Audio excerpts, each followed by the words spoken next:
And I think I'll do it on the right hand side, show you how I do it, and then I'll go ahead and do it on the left hand side, and then we'll weave. All right, so you need to have a slipe, and I am a, I don't like the feel of that one. I am a big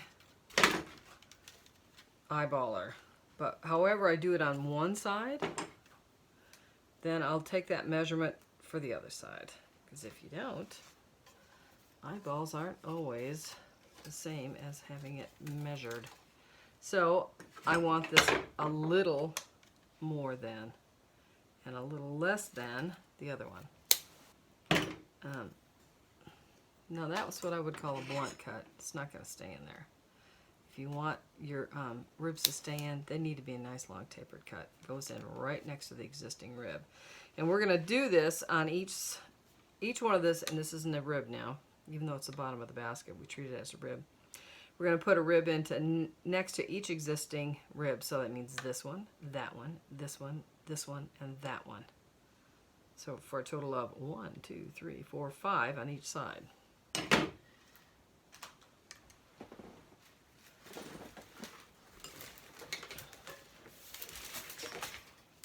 Okay, and it doesn't matter what side you put it on. Like in this case, I'm on the left-hand side. But keep it consistent. If you're going to do it on the left-hand side, then do them all on the left-hand side. And it's easier to see when you do that. Have I put them all in? All right, so this one's going to be a little bit more than that one.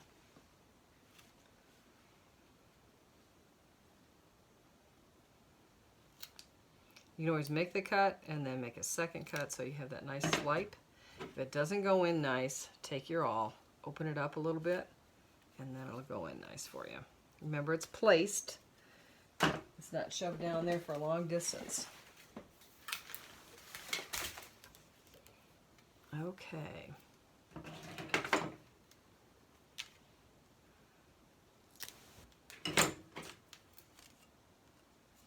I'm going to open that up a little bit. This is my pivotal rib. So I want this relatively close to that. About right there.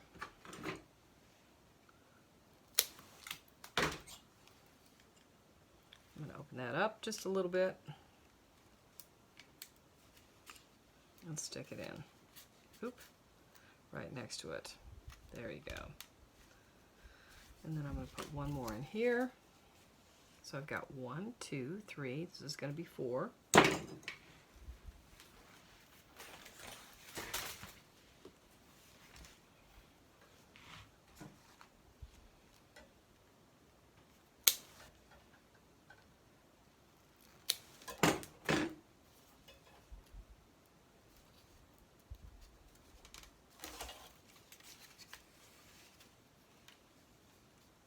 Okay, this is going to be a little less than that one.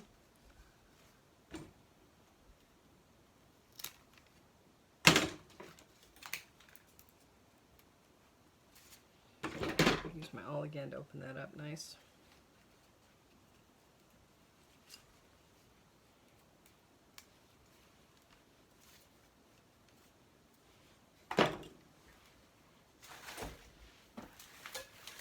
I'm going to put one last one right next to the rim here. And you always want to put your cut edge next to the existing rib. And oops, it'll go, sure, it'll go in there nicer when you do that. Let's clean up that cut again. When they get frayed like that, if you take a minute and just recut them, they go in nicer. Okay, so that's the ribs on one side. And then I'm going to do the same thing over on the other side. Okay. So I've got 1, 2, 3, 1, 2, 3, 4, 5 new ribs, and a total of 1, 2, 3, 4, 5, 6, 7, 8 on that side. I'll do the same thing here.